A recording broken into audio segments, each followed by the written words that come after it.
Good morning বন্ধুরা, বিএনডিএন ব্লগসে তোমাদের সকলকে ওয়েলকাম জানিয়ে শুরু করছি আবার একটি নতুন ব্লগ। তো এখন বাজে ঘড়িতে সকাল 8টা, আর এখন থেকে তোমাদের সাথে নিয়ে আমি আমার ব্লগটি শুরু করছি। তো চলো, সকালবেলা এসে মুখ হাত ধুয়ে চলে এলাম ঘরে। ঘরে এসে এদিকে মুখে একটু ময়শ্চারাইজার ক্রিম মেখে নিলাম। তো সকালবেলা একটু মুখে ক্রিম মাখার পরে মুখটা বেশ হালকা লাগে সারাদিন। তো এবারে চলে যাব আমি রান্নাঘরে, আর আজকে এখন চলে যাবে বড় অফিসে। তো উঠে ফ্রেশ হয়ে বসেছে, বললো আমাকে 1 কাপ চা করে দাও, আমি বেরিয়ে যাই। তো এদিকে আমি শুধু বরের জন্যই 1 কাপ চা বানালাম, কারণ মা চলে গেছে ফুল আনতে। তো ফুলটা নিয়ে এসে তারপরে মাকে চা করে দেবো। আর আমি তো সকালবেলা চা খাই না, একটু ছাতু শরবত খেয়ে নেবো। আর এই যে দেখো 1 কাপ চা বানিয়ে নিলাম। আর এদিকে ওর বাবাকে বললাম, তুমি চা খেয়ে একটু বাবানকে ধরো, আমি এই বিছানাটাকে একটু তুলে নিই, কারণ মা আসতে একটু দেরি হবে, ফুল আনতে গেছে, তুমি একটু ধরে রাখো, কারণ ওকে নিয়ে একদমই আমি কাজ করতে পারবো না। আর এদিকে মেয়েও ঘুমিয়ে আছে। মেয়ে আমাকে আগের দিন বললো যে মা, আজকে আমার পরীক্ষা শেষ হয়েছে, তুমি কিন্তু সকালবেলা আমাকে আর ডেকো না, একটু বেলাতেই আমি ঘুম থেকে উঠবো। তো যাই হোক, একটা দিন যেহেতু সে রেস্ট করতে চাইছে, তো আমি আর সেভাবে কিছু বললাম না। তো আর ওকে আর ডাকিও নি। তো এদিকে আমার বড় বাবানকে ধরে রাখতে রাখতে বিছানাটাকে আমি তুলে নিই। আর আজকে আমি সংসারে কাজ করতে করতে তোমাদের সাথে কিছু নতুন জিনিস শেয়ার করব। তো চলো তোমরা দেখো ভিডিওটি, আশা করি তোমাদের ভালো লাগবে। আর এদিকে আবার হেলথ সেন্টারে দিদিমণি এসে বললো যে বাবানের জন্য কি ভিটামিন তেল বাবানকে খাওয়াবে। তো সেজন্য ওকে 10:30টার মধ্যে নিয়ে যেতে বললো। তো ভাবলাম হয়তো আমাকেই যেতে হবে। তো সকালবেলা কাজগুলো তাড়াতাড়ি করে সেরে নেওয়ার পরে তো এদিকে আমি বেরিয়ে পড়বো। তো এই যে বিছানাটা গুছিয়ে নিচ্ছি। আর বিছানায় কি বলো তো, ওই বালিশ বলো, ওই যে কোনো কিছু গুছিয়ে রাখতে আমার একদম ভালো লাগে না, কারণ বিছানাটা ফাঁকা করে একদম টান টান করে বিছানাটা পেতে রাখবো, সেটাই দেখতে ভালো লাগে। আর বালিশ টালিশ রাখলে কি হয় বলো তো, ওই বাবান শোনা আবার কি বিছানায় উঠে ওই বালিশগুলোকে এলোমেলো করবে, বারে বারে সে নিচে ফেলবে। তো সেতে আমার আবার কাজ বাড়ে।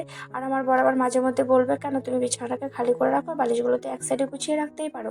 তো আমি বললাম না, আর আমি বরাবরই কি বলো তো, বালিশগুলো ওই নিচেই রাখি সাইডে। তো আলনার সাইডে একটু গুছিয়ে রেখে দিই বালিশগুলো, ওই ব্ল্যাঙ্কেট বলো সব কিছু আলাদা করে গুছিয়ে রাখি এক সাইডে। আর বিছানাটাকে একদম ফাঁকা করে টান টান করে গুছিয়ে রাখি।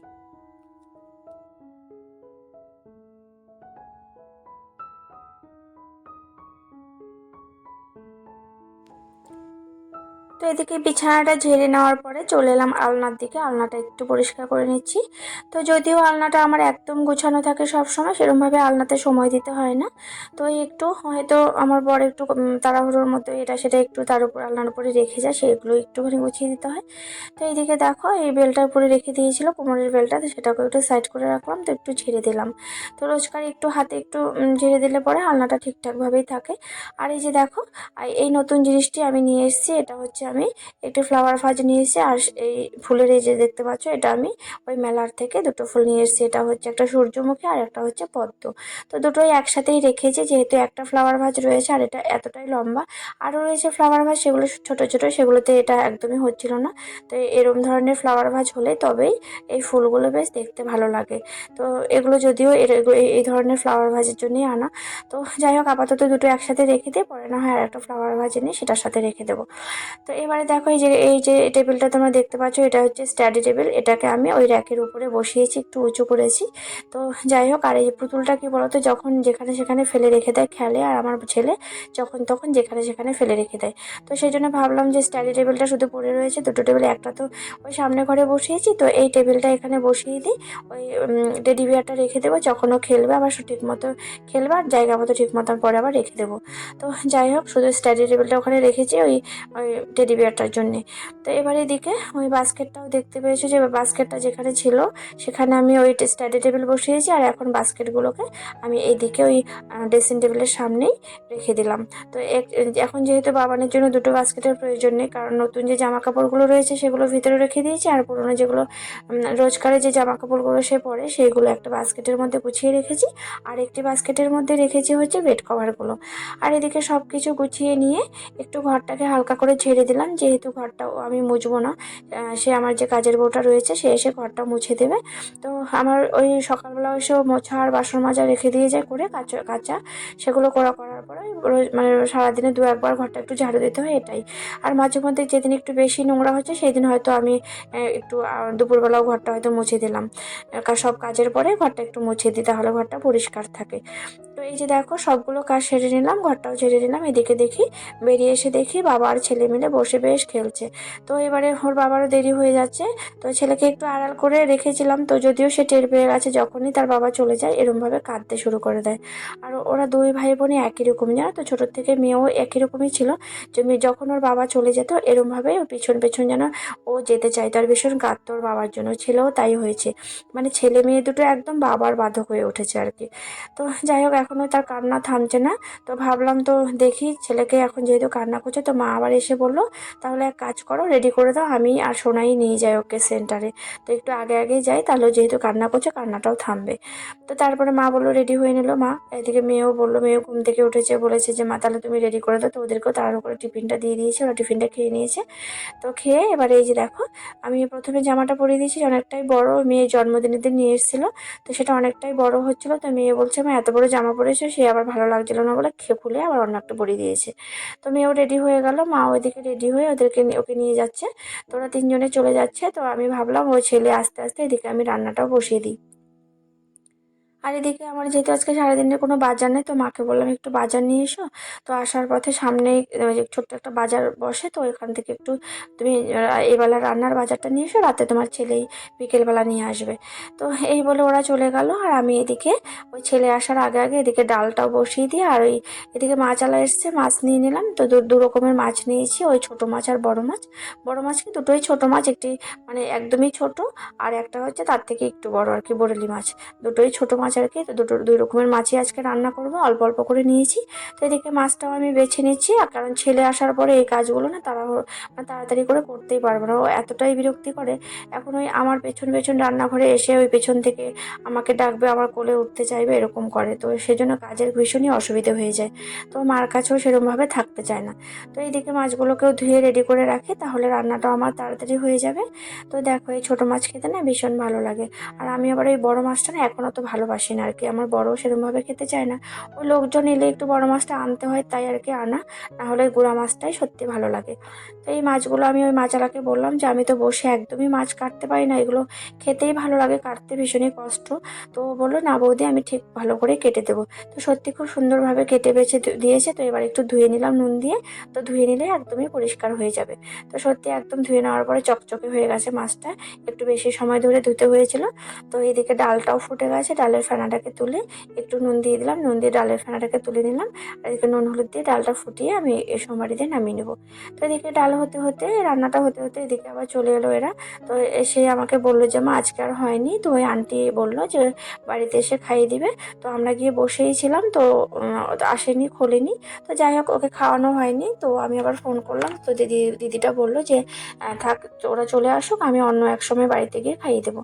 তো যাই হোক ওরা বাজারটা নিয়ে চলে এলো। তো মা আবার বাজার নিয়ে এসছে, মানে দু রকমের ওই সবজি নিয়ে এসছে, কচু বেগুন আর একটুখানি ওই ছোট ছোট যেগুলো মানে আজকের এই বেলা রান্নার জন্য একটু সবজি নিয়ে এসছে আর কি। তো আমিও বলেছিলাম যে একটু করে নিয়ে এসো, বিকেলবেলা তোমার ছেলেই বাজার করবে। তো এই যে দেখো মাছটাকে ধুয়ে পরিষ্কার করে এদিকে মাছটাকেও ভাজা বসিয়ে দিয়েছি, আর ওই মেয়েকে একটু মাছ ভাজা করে দিয়েছি। তো বললো মা একটু ভাত খাবো, সকালবেলা হালকা টিফিন করেছিল। তো এই যে এখন একটু ওই 11টা মতো বাজে, তো এই যে মেয়েকেও একটু খেতে দিয়ে দিয়েছি। তো এই মাছটা ভেজে নামিয়ে নেবো, আর এদিকে চচ্চড়িটাও ওই বসিয়ে দেবো।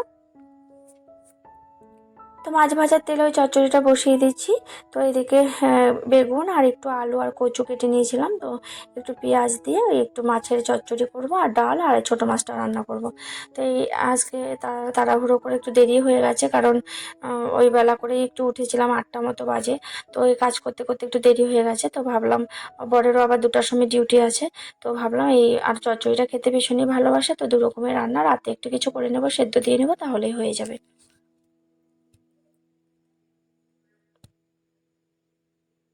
তো পেঁয়াজটাকে একটু লাল লাল করে ভেজে নিলাম, ভেজে নেওয়ার পরে এই সবজিগুলোকে এখানে ঢেলে দিচ্ছি। তো সবগুলো সবজি একবারে ঢেলে দিয়ে একটু ঢেকে দেবো। তো বেশিক্ষণ ঢেকে রান্না করব না, কারণ কি বলতো বেশি সময় ঢেকে দিলে একদম সবজিগুলো গলে যাবে। আর চচ্চড়ি একদম মানে গলে গেলে কি হয় বলতো, আমার বর আবার খেতে চায় না। তো দেখো একটু নাড়িয়ে নিচ্ছি প্রথমে। তো ওই নাড়াচাড়া করে সবগুলো একসাথে মিশিয়ে নেব, তারপরে একটু নুন হলুদ দিয়ে দিচ্ছি, দিয়ে একটু সময় ঢেকে রান্না করব। তো এইদিকে দেখো চচ্চড়িটাকে নাড়ানাড়ি করে একটু ঢেকে দেবো, ঢেকে একটু রান্না করব। তো ঢাকা দেওয়া হয়ে গেছে, ঢাকা দিয়ে একটু রান্না করে নিয়েছি। তো দেখো এবারে ওই ঢাকাটা তুলে নিয়ে একদম সেদ্ধ হয়ে গেছে সব কিছু একসাথে। তো এবারে মাছগুলো দিয়ে একটু উল্টে পাল্টে একটু ভাজা করে নেব, তারপর নামিয়ে নেব। তো এটা মাছ দেওয়ার পরে বেশিক্ষণ রাখিনি, তো একদম একটু ভাজা ভাজা করে নামিয়ে নিলাম। তো এই যে রান্না একদম কমপ্লিট।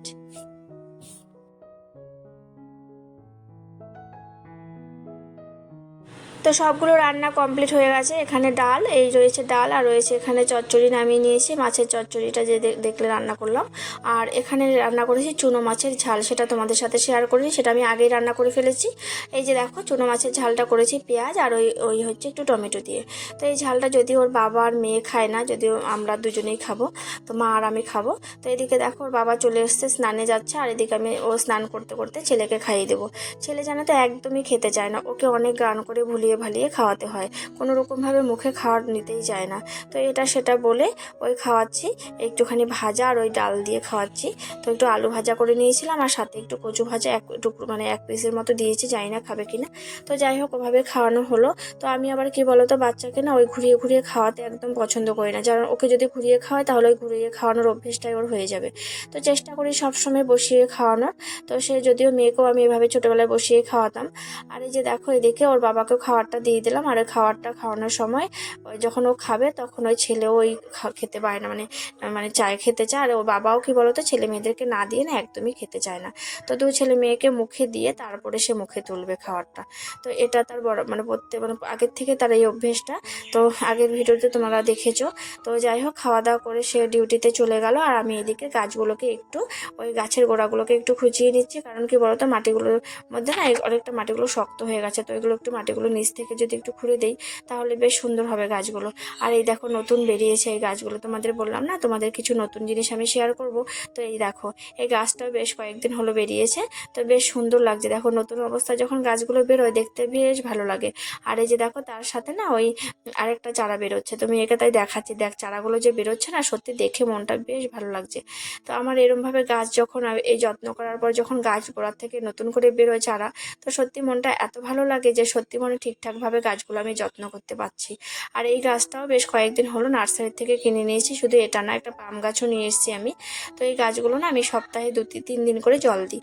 তো এই যে দেখো পাম গাছটাতেও তাই বলেছিল, যে গাছে যেখান থেকে গাছটা নিয়ে এসেছিলাম তারা বলেছিল যে এই গাছে না সপ্তাহে 2-3 দিন জল দেবেন, বেশি একটা জল দেবেন না। আর জল দিলেও কি বলো তো, ডাইরেক্ট গাছের গোড়াতে দেওয়া যাবে না, প্লেটের মধ্যেই ওই নিচে একটা প্লেটের মতো রেখেছি সেটার মধ্যে ঢেলে দিতে হবে। তো এই যে গাছের ওই গোড়ায় ওই মানে টবের নিচে আর কি, প্লেটের মধ্যে আমি ওই জলটা ঢেলে দিচ্ছি। তো এভাবেই ঢেলে দেবো, দেখি বেশ কয়েকদিন দিতে হবে এভাবে। তো যেভাবে বলেছে সেভাবে করে দেখি তো কতটা এটাকে যত্ন করতে পারবো আমি। তো আশা করি সেটা আমি পারবো, কারণ প্রত্যেকটা গাছকে আমি এভাবেই যত্ন করে করে অনেকগুলো চারা বেরিয়েছে গাছের গোড়ার থেকে। তো এটাতেও তাই, এই দেখো অনেকটা ছড়িয়ে গেছে, এখান থেকে আগেও নিয়ে নিয়েছি। তো এটা দেখো, এটা তো এবারে আমি জল দিয়ে দেবো। তো সবাই সুস্থ থেকো, ভালো থেকো, আমি এখানে ভিডিওটি শেষ করছি। তো আমার চ্যানেলটিকে সাবস্ক্রাইব করে আমার পাশে থেকো। Thanks for watching, tata.